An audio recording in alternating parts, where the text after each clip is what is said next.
जय हिंद दोस्तों। अगर आप लोग भी आरआरबी ग्रुप डी 2026 की तैयारी कर रहे हो और मैथ में से फुल स्कोर करना चाहते हो तो ये संभावित पेपर 2 आपके लिए बहुत इंपॉर्टेंट होने वाला है। मैं आपको वो इंपॉर्टेंट क्वेश्चन करवाने जा रहा हूं जो ग्रुप डी के पूछेंगे। इस एक्सपेक्टेड पेपर से ही दोस्तों आपके एग्जाम में सवाल यहीं से छपेंगे दोस्तों, ठीक है। अगर आप ये डेली सीरीज अटेंड करते हो तो आपका एक भी क्वेश्चन गणित का इससे बाहर नहीं जाएगा, सारे क्वेश्चन यहाँ से फंसेंगे, ठीक है। 2025 में भी मैंने गणित के पेपर करवाए थे, बहुत सारे क्वेश्चन फंसे। अगर आप भी फुल में से फुल 25 में से 25 की चाहते हो तो ये क्लास एग्जाम तक जरूर देख लेना, ठीक है। तो पहला क्वेश्चन है, 5 अंकों की वो छोटी से छोटी संख्या ज्ञात कीजिए जो 12, 15 और 20 से पूरी तरह से विभाजित हो। चलिए लगाइए लॉजिक, लगाइए दिमाग, उड़ाइए इस क्वेश्चन को बिना पेन उठाए। इजी क्वेश्चन है भाई। आप लोगों को 12 में क्या दिख रहा है, 3 गुणा 4 दिख रहा है, ठीक है। अब आपको 3 का जो डिविजिबिलिटी रूल होता है, जो विभाजकता का नियम होता है, तो वो आपको पता ही है। और आपसे उसने स्पेशल बोला है कि आपको छोटी से छोटी संख्या चाहिए मेरे भाई। क्या चाहिए? छोटी से छोटी संख्या। तो इनमें सबसे छोटी संख्या क्या है? क्योंकि चारों ही ऑप्शन 3 के मल्टीपल है तो हमें सबसे छोटी संख्या उठानी है। तो सबसे छोटी संख्या ये बी वाली ऑप्शन, ठीक है। तो मैं पूरी उम्मीद करूंगा पहला सवाल आप लोगों ने बना लिया होगा। ये आपका 2025 में पूछा था प्रश्न, ठीक है। अब क्वेश्चन नंबर 2, ये बताइए, देखो जो भी विद्यार्थी गणित में कमजोर है या थोड़ा सा मतलब स्कोर नहीं कर पाता है, तो एक बार आप 4-5 दिन ये क्लास कंटिन्यू लीजिएगा, आपके अंदर सारा इंप्रूवमेंट हो जाएगा और आप एग्जाम में बहुत अच्छा स्कोर करके आओगे, ठीक है। अब जैसा ये क्वेश्चन, ए और बी एक काम को 12 और 18 दिनों में पूरा कर सकते हैं। यदि वे 6 दिनों तक एक साथ काम करते हैं तो काम का कितना हिस्सा बचा रहेगा? बताइए दोस्तों, इंपोर्टेंट क्वेश्चन है, सभी विद्यार्थी बताएंगे। देखो इसी प्रकार का पैटर्न आपके एग्जाम में आएगा, ठीक है। तो जो पैटर्न मैं करवा रहा हूं उससे बाहर कुछ भी नहीं आएगा, इससे बाहर एक भी क्वेश्चन शायद ही जाए। तो चलो बनाते हैं इस क्वेश्चन को। सबसे पहले आप लोग बना लिया करो वीडियो को पॉज करके, ठीक है। तो देखो ए है, वो एक काम को कितने दिन में कर रहा है गुरु? 12 दिनों में। वहीं पर बी है, वो इस काम को गुरु 18 दिनों में कर रहा है। ओके, रिपोर्ट है। अब हम क्या करते हैं, इनसे कटने वाला टोटल नंबर लेते हैं, ठीक है। तो इनसे कटने वाला इनका एलसीएम लिया जाता है, यानी 36, ठीक है। इनका टोटल वर्क कितना हो गया, हमने कितना मान लिया, 36 हमारा टोटल वर्क है। अब इनकी क्षमताएं निकाल लो। तो ए की क्षमता कितनी आएगी? 12 3 36, 3 आ गई। और बी की क्षमता 18 दूनी 36, 3 2 आ गई। अब इन दोनों की क्षमता 5 हो गई। आगे क्वेश्चन क्या कह रहा है? क्वेश्चन कह रहा है वे दोनों 6 दिनों तक साथ में काम करते हैं, यानी 5 की क्षमता से अगर वो 6 दिनों तक काम करेंगे तो वो लोग कितना काम कर लेंगे? 30 काम कर लेंगे। अगर मैं टोटल काम में से ये 30 काम घटा दूं जो दोनों ने मिलकर किया तो कितना बचेगा? 6 काम बचेगा। हमसे क्या पूछा? काम का कितना हिस्सा बचेगा। टोटल काम कितना ग्रुप? 36 है, उसमें से बचा कितना? 6। तो इसको सिंप्लीफाई कर लो और आंसर टिक कर लो। 6 एकम 6 और 6 छंग 36। तो 1/6 is the right answer, option number A, ठीक है। अगला क्वेश्चन, ये क्वेश्चन बताइए। देखो इस क्वेश्चन को तो आप ओरल भी आंसर कर सकते हो 2 सेकंड में, इस टाइप के क्वेश्चन, ठीक है, जब आप कंसेप्ट समझ जाओगे। साधारण ब्याज पर कोई धनराशि किसी वार्षिक दर से 20 सालों में स्वयं की दोगुनी हो जाएगी। कितने? 20 वर्षों में स्वयं की दोगुनी हो जाएगी, ठीक है। चलो सॉल्व करो। साधारण ब्याज पर कोई धनराशि किस वार्षिक दर से 20 वर्षों में स्वयं की दोगुनी हो जाएगी? तो 20 पंचे 100 यानी 5 सालों में। Option number A. तो आप ऐसे उड़ा सकते हो। कब ये जल्दी, देखो आपने सोचा होगा कितनी जल्दी टिक गई है, ये कैसे पॉसिबल है? ये ऐसे पॉसिबल है गुरु कि दर गुणा समय बराबर साधारण ब्याज होता है। अब ध्यान से सुनना, अगर आपको 2 गुना बोलेगा तो ब्याज आपको 100% लेना है। अगर 3 गुना बोलेगा तो आपको 200% लेना है ब्याज। 4 गुना बोलेगा तो 300% ब्याज लेना है। आपको क्या बोला उसने? स्वयं का 2 गुना, तो 100% ब्याज लेना आप लोगों को। अब आपको समय क्या दिया दोस्तों? उसने समय दे रखा है 20 साल का। तो आप क्या करोगे, यहाँ से 20 से इसको काट दोगे 5, तो ये 5 ऐसे आया। समझ गए दोस्तों? अब एक क्वेश्चन दूं क्या इसी में चेंजेस करके? अब मुझे बताइए, क्वेश्चन यही है, क्वेश्चन यही है। अब दुगने की जगह आपको क्या करना है? 3 गुना बनाना है। क्या बनाना है? 3 गुना। कितना बनाना है? 3 गुना। अब यहाँ पर आप लोग क्या करना, 3 गुना बनाओगे और यही 20 साल में। अब 20 सालों में ये 3 गुना कितने कैसे बन जाएगा वो आप मुझे कमेंट करके बताइएगा, ठीक है मेरे भाई। ये क्वेश्चन दिया ही है मैंने आपको। चलिए ये वाला सवाल बनाते हैं। अब ये अपने आप में एक बेहतरीन क्वेश्चन है। देखो देखने में ये क्वेश्चन बहुत बड़ा लग रहा है, पढ़ने में भी बड़ा लग रहा है, लेकिन इसका आप जब सॉल्यूशन देखोगे ना तो बहुत इजी है इसका सॉल्यूशन, ठीक है। पहले हम सवाल को पढ़ते हैं। जल के संकट के कारण प्रारंभिक जनसंख्या का 28% गांव छोड़कर चला गया, ठीक है भाई। और शेष जनसंख्या का 50% नौकरी की तलाश में गांव छोड़कर चले गए, मतलब गांव को पूरा खाली कर दिया है। यदि वर्तमान में गांव की संख्या 4450 है, लोग रहते हैं, तो प्रारंभिक जनसंख्या का वर्तमान जनसंख्या से अनुपात क्या है? मेरे भाई ध्यान से सुनना, ये जो 4450 है ना, ये स्टूडेंट्स को भ्रमित करने के लिए दिया हुआ डाटा होता है, इसका कोई भी यूज नहीं होगा। देख लेना, आप अभी करके बता रहा हूँ, ठीक है मेरे भाई। तो इस चीज का आपको ध्यान रखना जब भी इस प्रकार का क्वेश्चन है। तो पहले मैं इनकी फ्रैक्शन वैल्यू लिखवा देता हूँ। 28% की जो फ्रैक्शन वैल्यू होती है मेरे भाई, वो कितनी होती है? 7/25 होती है। कितनी? 7/25। वहीं पर 50% की जो फ्रैक्शन वैल्यू होती है मेरे भाई, वो होती है 1/2। तो मैंने ये फ्रैक्शन वैल्यूज लिखवा दी। अब ध्यान से सुनना, पहले जनसंख्या 25 थी, ध्यान से सुना, पहले जनसंख्या 25 थी, अब कितनी हो गई मेरे भाई, 7 की कमी हो गई, तो 25 में से 7 गए, अब गुरु ये जनसंख्या हो चुकी है 18। फिर आप कहोगे गुरु पहले जनसंख्या 2 थी, अब 1 की कमी हुई है गुरु, तो कितना बचा, 1 बचा हुआ है। अब आपको यही तो पूछा है कि प्रारंभिक जनसंख्या, क्या बोला उसने, प्रारंभिक जनसंख्या यानी 25 से स्टार्ट करना, प्रारंभिक जनसंख्या का वर्तमान जनसंख्या से, ये 25 वाली लाइन है ना, ये प्रारंभिक है, और 18 वाली लाइन आपकी वर्तमान है, ठीक है। तो 25 दूनी 50, ठीक है, और यहाँ पे 18 एकम 18। अब थोड़ा और सिंप्लीफाई कर लो इसको, और डीप में जाओ तो 2 की टेबल से 25 बार जाएगा, और 2 की टेबल से यहाँ पर काटोगे 9 बार जाएगा। तो मेरे भाई आपको ए वाला ऑप्शन बिल्कुल टिक कर लेना है यहाँ पर बेझिझक होकर, ठीक है। अगला क्वेश्चन देखिए, देखो आप लोगों को मैं पूरी उम्मीद करूंगा कॉन्फिडेंस मिल रहा होगा क्वेश्चन को करने से, ठीक है मेरे भाई, क्योंकि ये इंपॉर्टेंट और लेटेस्ट पैटर्न पर करवा रहा हूँ क्वेश्चन, आप ये मत सोचना पुराने पैटर्न करवा रहे, बिल्कुल मैं लेटेस्ट पैटर्न करवा रहा हूँ, जो 2025 और 2026 में लेटेस्ट पूछा गया है उसी पैटर्न पर ये सवाल करवा रहा हूँ, ठीक है। अब आप सोचेंगे इतने ईजी सवाल आते हैं क्या, आप सभी के पास आंसर की है ग्रुप डी के, आप उठाकर देख लो दोस्तों, ठीक है। ये नहीं कि आपके पास सारे ही सवाल कठिन आएंगे, नहीं भाई, सारे सवाल कठिन नहीं आने वाले, एक दो को छोड़कर। एक व्यक्ति का वेतन 30% कम हो गया, 2 वर्षों में 30% बढ़ गया, तो वेतन में प्रतिशत परिवर्तन कितना है। पहले तो मैं 30% की फ्रैक्शन वैल्यू लिखवा देता हूं। देखो फ्रैक्शन वैल्यू आप सभी को आना चाहिए, बहुत इजी हो जाता है। पहले वो कह रहा कम करना है, तो आप यही तो कहोगे गुरु पहले 10 था, अब 3 की कमी होगी तो 7 बचेगा, पहले 10 था गुरु, 3 की कमी होगी तो 7 बचेगा। फिर कह रहा है वो, अब यहाँ पर 2 साल है भाई, 30 दो बार बढ़ रहा है, ठीक है, तो अब बढ़ाना है, 10 से 3 की वृद्धि करो कितना होगा, 13 हो जाएगा, फिर 1 साल और बढ़ाओ, 10 था, 3 की वृद्धि करो 13 हो जाएगा, ओके रिपोर्ट है। अब आपको थोड़ा इसको सिंप्लीफाई कर लेना, मल्टीप्लाई कर लो, 10 का क्यूब 1000, 10 का क्यूब 1000, 13 का स्क्वायर 169, तो आप एक काम करो ना, 169 को आपको 7 से मल्टीप्लाई करके यहाँ पे लिख लेना है, 7 नम 63 का 3 होता है, कैरी 6, 16 सत्ते 112 और 118, ठीक है। तो ये आ चुका है जनसंख्या। अब आप देख पा रहे हो पहले 1000 थी, अब कितना होगी मेरे भाई, 1183 हो गई, ठीक है। यहाँ पर कितने की बढ़ोतरी, 183 की बढ़ोतरी हो चुकी है गुरु, कितने 183, किसके ऊपर बढ़ोतरी हुई है, ये 1000 रुपए के ऊपर बढ़ोतरी हुई, मतलब 1000 पर वृद्धि हुई है। आपको वैल्यू प्रतिशत में पूछी है, तो आप यही तो कहोगे गुरु यहाँ से सॉल्व करके 18.3% की वृद्धि हुई, ऑप्शन नंबर बी। देखो 2 जीरो से आप 2 जीरो सिंप्लीफाई करोगे, 183 में जैसे आप भाग दोगे 10 का, तो आएगा 18.3%, ओके रिपोर्ट है गुरु। पहला वाला सॉरी बी वाला ऑप्शन आपको टिक कर लेना है दोस्तों, ठीक है। चलिए अगला सवाल, देखो अगर चीजें क्लियर हो रही तो आप मुझे ये वाला बटन दबाकर रेस्पॉन्स तो कर दो गुरु, ओके रिपोर्ट है। सभी विद्यार्थियों से रिक्वेस्ट है, चैनल को, वीडियो को लाइक और चैनल को सब्सक्राइब जरूर करना दोस्तों, क्योंकि आप चैनल को सब्सक्राइब करोगे, बेल नोटिफिकेशन को जब प्रेस करोगे तभी तो नोटिफिकेशन आएगा सबसे पहले आपके पास, तो चैनल को सब्सक्राइब जरूर कर लेना जो भी नए हैं। एक निश्चित धनराशि साधारण ब्याज पर 8 सालों में स्वयं की 3 गुनी हो जाती है, तो कितने वर्षों में ये स्वयं की 4 गुनी हो जाएगी। चलिए बनाइए, देखो ये क्लास आप हर एग्जाम के लिए ले सकते हो, रेलवे के या एसएससी के, ठीक है, हर एग्जाम के लिए। तो चलो हम इस क्वेश्चन को बनाते हैं। वो कह रहा है 8 सालों में स्वयं की 3 गुनी, ध्यान से सुनना, यहाँ दोस्तों अलग केस है, ध्यान से सुना, वो साधारण ब्याज वाला केस मत लगा लेना। यहाँ पर 3 गुना हो रहा है, कितना हो रहा है, 3 गुना।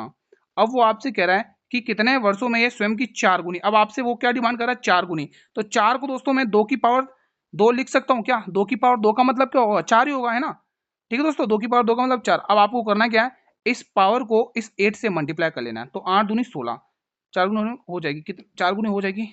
अच्छा साधारण ब्याज वाला चल रहा है का केस, 8 सालों में 3 गुनी, अच्छा अच्छा, सॉरी सॉरी, माफी चाहूंगा, मैंने सोचा चक्रवृद्धि ब्याज वाला क्वेश्चन चल रहा है, माफी चाहूंगा दोस्तों। रुको, साधारण ब्याज है ना, तो वैसे ही क्वेश्चन सोल्व होगा।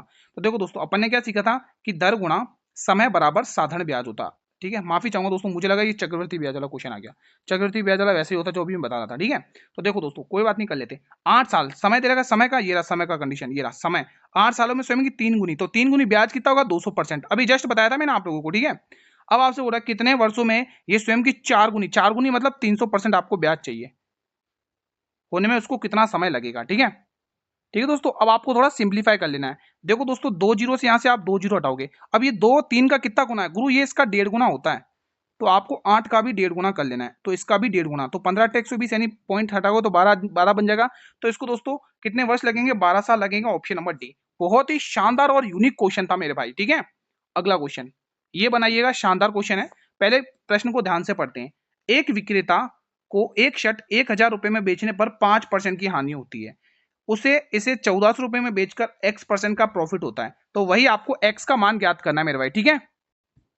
अब अपन यहां पर देखेंगे कि उसको गुरु 1000 रुपए में शर्ट को बेचा तो उसको 5% की हानि हुई, तो मैं कह सकता हूं गुरु 95% पर बेचा होगा भाई, 5% हानि का मतलब क्या आता है, 95% पे बेचा है, कब? जब उसने 1000 रुपए का शर्ट बेचा तब उसको 5% की हानि हुई, ठीक है। अब आपको पूछा 1400 रुपए में बेचकर उसको x% का प्रॉफिट हुआ, तो वही x का तो मान ज्ञात करना है 1400 रुपए में, ठीक है। अब आप यहाँ पर देखोगे गुरु, 2 जीरो से 2 जीरो सिंप्लीफाई कर लो, 2 की टेबल से 7 बार और 2 की टेबल से 5 बार।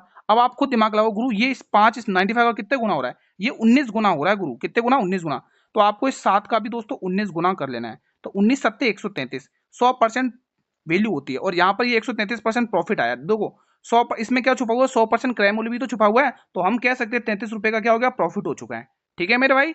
अगला क्वेश्चन, ये वाला सवाल बनाएंगे, बहुत ही प्यारा और यूनिक सवाल है। एग्जाम का फेवरेट क्वेश्चन रहता है, ग्रुप डी में बहुत बार पूछा गया। और आप इसका सॉल्यूशन देखोगे ना, 1 सेकंड 2 सेकंड का है। 7 संख्याओं का औसत 23 है। यदि संख्या में से, प्रत्येक संख्या में से अगर आप 7 घटा देते हो तो नया औसत कितना होगा?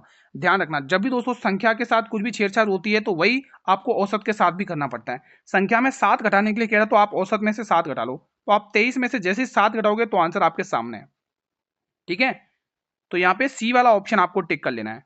बढ़े अगले प्रश्न की तरफ। अगला प्रश्न देखिए, ये बनाइए, ये सवाल बनाइए। भाई चीजें क्लियर हो तो वीडियो को लाइक वगैरह कर लेना, अभी तक आपने लाइक नहीं किया है। चलो x/125 दे रखा है ये, और इधर आपको दे रखा है मेरे भाई 5/x दे रखा है। तो बस क्रॉस मल्टीप्लाई कर लो, x को s से गुणा करोगे तो गुरु x स्क्वायर आएगा।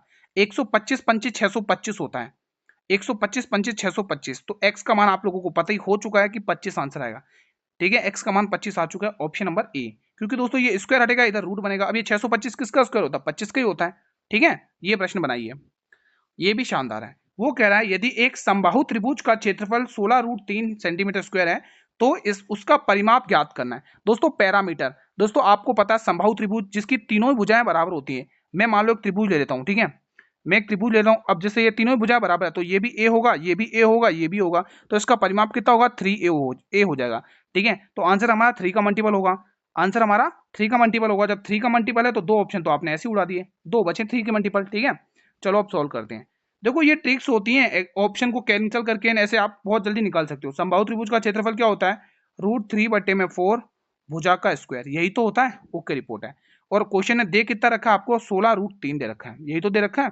तो आप क्या कहोगे? आप ये कहोगे गुरु मैं √3 से √3 हटा दूंगा और 16 चौके 64। तो गुरु a का स्क्वायर बराबर 64 आ चुका है। अब आप भुजा पता चल गई, जैसे ही स्क्वायर हटेगा इधर आके रूट बनेगा और a का मान कितना आ गया? 8 आ चुका है। अब आपको इस 3 से गुणा कर लेना है, 3 × 8 कर लो, तो कितना आएगा आंसर? 24 आएगा। इजी था, बना लिया आप लोगों ने। Option number A. ये वाला सवाल थोड़ा यूनिक है और बहुत ही शानदार है। शानदार क्वेश्चन है, अल्टीमेट लेवल का है, मजा आ जाएगा इसको सॉल्व करने में। देखो आज अपन ज्यादा लंबी वीडियो नहीं रखेंगे। अगर आप इस पर अच्छा वॉच टाइम आएगा, अगर आप कंटिन्यू देखोगे सीरीज, तो ये मैं थोड़ी अच्छे और क्वेश्चन और भी लेके आऊंगा। ज्यादा क्वेश्चन मतलब सारे क्वेश्चन अच्छे, मैं और भी क्वेश्चन की संख्या बढ़ाऊंगा अगर आप डेली क्लास अटेंड करोगे पूरी, ठीक है। देखो मैं आपके लिए मेहनत कर रहा हूँ, किसके लिए कर रहा हूँ? आप लोगों के लिए मेहनत कर रहा हूँ। इतने अच्छे अच्छे क्वेश्चन लेके आ रहा हूँ जो एग्जाम में पूछेंगे। यकीन मानिए दोस्तों, मैंने 2025 में भी पढ़ाया था, स्टूडेंट को मॉडल पेपर करवाए थे किसके? मैथ के, ठीक है। हु क्वेश्चन छपे थे दोस्तों, डिजिट का थोड़ा बहुत फर्क था, बाकी सेम टू सेम क्वेश्चन फर्क छपे थे, ठीक है। तो आप लोग भी इसका बेनिफिट उठाएं। आर की आयु एस की आयु से 2 गुनी है। देखो इसको ध्यान से पढ़ोगे तभी समझ में आएगा। और टी की आयु की 3 गुनी है, मतलब कि आर की आयु एस की आयु से तो 2 गुनी है और टी की आयु से 3 गुनी है। तो ये चीज हम इसको यहाँ पे डिस्कस करेंगे दोस्तों, ठीक है।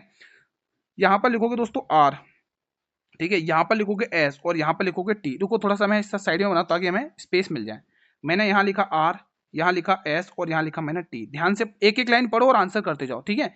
एक लाइन पढ़ते हैं। देखो उसने कहा है जो आर है उसकी आयु है ना, एस की आयु की तो 2 गुनी है लेकिन टी की आयु की 3 गुनी है। पहले हम टी की आयु की 3 गुनी बनाए कि आर की? देखो टी की आयु की 3 गुनी बना, मान लो टी की आयु 2 मैंने मान ली, एज्यूम कर ली, तो इसकी 3 गुनी कितनी होगी? 6 आर की आयु हो जाएगी। देखो अब इसकी 3 गुनी हो गई। अब हमें क्या करना है? एस की आयु की दुगुनी भी तो करना है, तो यहाँ पे 3 कर लो, बन गया हमारा रेशियो, सेटिस्फाई हो चुका है। अब देखो यहाँ पर क्या बोल रहा है आगे, क्वेश्चन कह रहा है एस टी से 5 वर्ष बड़ा है। एस देखो और टी देखो, यहाँ पर ये कितना वर्ष बड़ा है? 1 वर्ष बड़ा है। 1 वर्ष बड़ा है रेशियो में, लेकिन वो कह रहा है A1 रेशियो का, लेकिन वो कह रहा है 5 है, तो एक रेशियो का मान 5 है। कितने गुना दिख रहा है यहाँ पे? आपको ग्रुप 5 गुना दिख रहा है। फिर आपसे क्वेश्चन ने क्या पूछा, आगे पढ़ो। फिर वो कह रहा है आर और टी के बीच आयु का अंतर कितना, मतलब वर्षों में अंतर कितना है, किस किस के बीच में? आर और टी के बारे में। तो दोस्तों देखोगे यहाँ पर आप, मैं अलग पेन से लेता हूँ, ब्लैक पेन से ले ले, नहीं ब्लैक से तो ले लेगा। ये 2 है और ये 6, तो इनके बीच का अंतर कितने का गुरु? 4 का। तो इसका भी आपको 5 गुना कर लेना है। तो आंसर आएगा option number A will be the right answer. ठीक है, अगर मैं आपको ये पूछूं, आप मुझे आर की अकेले आयु बताइए तो कितनी होगी दोस्तों, आप बता सकते हैं? चलिए प्रश्न का ये फिलहाल मैं आज ये क्लास का अंतिम प्रश्न ले रहा हूं। अब ये भी अल्टीमेट क्वेश्चन है, पहले ध्यान से पढ़ोगे फिर इसका रिप्लाई करोगे कमेंट बॉक्स में। ठीक है, देखो पढ़ते हैं क्वेश्चन को। एक धनराशि को ए, बी, सी और डी के बीच में 17, 3, 9 और 6 के अनुपात में बांटी जानी है। यदि सी को बी से 294 रुपए अधिक मिलते हैं तो ए को कितनी धनराशि प्राप्त हुई है? मेरे भाई बहुत ही प्यारा सा और यूनिक क्वेश्चन है, एग्जाम में बहुत पूछा जाता है, आपके एग्जाम में आएगा 100%। ठीक है, भले डाटा बदल जाए लेकिन करने का तरीका नहीं बदलेगा और कंसेप्ट नहीं बदलेगा। ठीक है, भले आप कितना भी डाटा बदल लो, अगर हमें तरीका और कंसेप्ट पता है तो क्वेश्चन की धज्जा उड़ा दोगे आप लोग। ठीक है, चलो बनाते हैं क्वेश्चन को। देखो ए दे रखा है, यहाँ पर बी दे रखा है मेरे भाई, यहाँ सी दे रखा है मेरे भाई और यहाँ डी दे रखा है। ओके रिपोर्ट है। इनका अनुपात दे रखा है 17, इसका अनुपात 3, इसका अनुपात 9 और इसका अनुपात 6। मैंने अनुपात लिख दिया जैसा उसने कहा है कि सी को बी से 294 रुपए में कितने मिल रहे हैं अधिक? 294 रुपए। अगर अपन सी और बी को देखेंगे, सी और बी कहां पर है भाई? सी को बी से, देखो सी को बी से कितने रुपए अधिक मिल रहे हैं? तो आपको गुरु 6 रेशियो अधिक मिल रहे हैं। रेशियो में 6 मिल रहे हैं लेकिन रुपए में कितना है? 294। तो 6 रेशियो का मान हम कह सकते हैं कि 294 है गुरु। ओके रिपोर्ट है। तो ये किसका कितना गुना दिख रहा है? 6 चौके 24, 24। ठीक है, 6 24, 6 पंचे 30 ज्यादा हो रहा है, 6 चौक 24, कितना बच रहा है? 24, 5 नहीं 294 है ना, मैंने 296 लिख दिया, माफी चाहूंगा। यहाँ पे थोड़ा सा करेक्शन कर लेंगे, यहाँ 294 है, 294 है। ठीक है, हाँ तो यहाँ पे 6 चौके 24, 5 6 नम 54, तो ये 49 गुना है। आपको क्या पूछा है उसने? आपसे ये पूछा है गुरु, हमें क्या पूछा है एक बार वापिस चेक करते हैं। हमें ये पूछा है ए को कितनी राशि मिली, तो आपको 49 गुना कर लेना है, यानी कि 49 गुना 17 कर लो। ठीक है, 17 90 कितना होता है मेरे भाई बताइए, किसी को पता है? पता है तो बता सकते हैं आप लोग, बताइए दोस्तों। अगर आपको पता है तो आप एक झटके में क्वेश्चन को टिक कर दो, क्योंकि इकाई अंक 3 इसी में आ रहा है, क्योंकि 17 नंबर 153 का 3 कैरी 15। ठीक है, 17 चौके 68, 68 और 15 से 83 होता है। तो आप ऐसे कर सकते हो एक झटके में। ये सारी चीजें मैं आपको डेली सिखाऊंगा, आप डेली इसी टाइम पर क्लास अटेंड करो। ठीक है, अब एक क्वेश्चन मेरा आप होमवर्क में जरूर करके जाइएगा। मैं आप सभी से डिमांड करूंगा कि आप सभी इसका आंसर कमेंट बॉक्स में दें। मैं सभी से डिमांड कर रहा हूं दोस्तों, ठीक है, इसका आंसर मुझे कमेंट बॉक्स में दें। तो सबसे पहले आप लोग यहां पर लिखेंगे कि मैंने आपको मूलधन दिया, यानी कि प्रिंसिपल अमाउंट दे रहा हूं मैं आप लोगों को, कितने का? 15,000 रुपए। ये मैंने प्रिंसिपल अमाउंट दिया और मैं यहीं पर आपको दर प्रतिशत दे रहा हूं, दर प्रतिशत हो जाएगी आप लोगों की यहाँ पे 1 साल की। कितना है? 1 साल का, 1 ईयर। और मैं आपको यहाँ पे जो टाइम दे रहा हूँ, रुको रुको रुको, ये टाइम ले लो, दर मत लिखो यहाँ पर। एक काम करो, ये आपका रेट ले लो। एक मिनट एक मिनट एक मिनट एक मिनट करो। हाँ, अब मैं टाइम दे रहा हूँ, टाइम लिख लो यहाँ पे। समय है आपका यहाँ पर 1 ईयर का, 1 साल का आपके पास समय यहाँ पर है। ठीक है, फिर आगे देखो दर प्रतिशत है इसका, दर प्रतिशत, रेट ऑफ इंटरेस्ट। तो रेट ऑफ इंटरेस्ट कितना है मेरे भाई? रेट ऑफ इंटरेस्ट है 4%। कितना है? 4%। आपको सीआई निकलना है, वो भी कंपाउंड हाफ ईयरली, यानी कि छिमाही वाला ब्याज निकालना है, अर्धवार्षिक। छिमाही वाला ब्याज निकालना है अर्धवार्षिक। ठीक है, यहाँ पे मैं लिख दूं क्या शॉर्ट में? हाफ ईयरली तो लिख दिया, इंग्लिश में मैंने क्वेश्चन बना दिया भाई। हिंदी वाले तो समझ गए होंगे, ये मूलधन है, ये समय है, ये दर है, और कंपाउंड यानी चक्रवृद्धि ब्याज, वो भी अर्धवार्षिक। यहाँ पे मैं लिख देता हूँ अर्धवार्षिक छिमाही, अर्धवार्षिक, ये आपको ब्याज निकाल लेना है। ठीक है मेरे भाई, तो अर्धवार्षिक ब्याज आपको निकालना और कमेंट बॉक्स में बताना सभी स्टूडेंट को क्या आंसर है। ठीक है, तो फिलहाल आज का सेशन यही पर वाइंड अप करता हूं। अब बताइए कैसा रहा आप लोग का रिवीजन, कितने क्वेश्चन आपने ईमानदारी से बनाए, प्लीज मुझे कमेंट के माध्यम से रेस्पॉन्स करो। अगर आप इस वीडियो पर अच्छा वॉच टाइम आएगा, अगर आप देखते हो डेली कंटिन्यू अच्छा वॉच टाइम आएगा, तो मैं आपके लिए क्वेश्चंस की संख्या और भी बढ़ा दूंगा दोस्तों। ठीक है, ठीक है दोस्तों, वीडियो को लाइक कर लो भाई, जिसने अभी तक वीडियो को लाइक नहीं किया, और आप सभी से रिक्वेस्ट है वीडियो को शेयर भी कर लो अपने सभी मित्रों के साथ दोस्तों। ठीक है, चैनल पर नए हो तो चैनल को सब्सक्राइब करके रख लो, बेल नोटिफिकेशन बेल को प्रेस कर लो, ताकि आने वाले हर वीडियो का नोटिफिकेशन मिलता रहे। इसके 1 घंटे बाद दोस्तों आपका फुल पेपर आएगा ग्रुप डी का, वो बिल्कुल मिस नहीं करना है दोस्तों। ठीक है, तो मिलेंगे कल इसी टाइम पर एक और नई क्लास के साथ, तब तक जय हिंद जय भारत।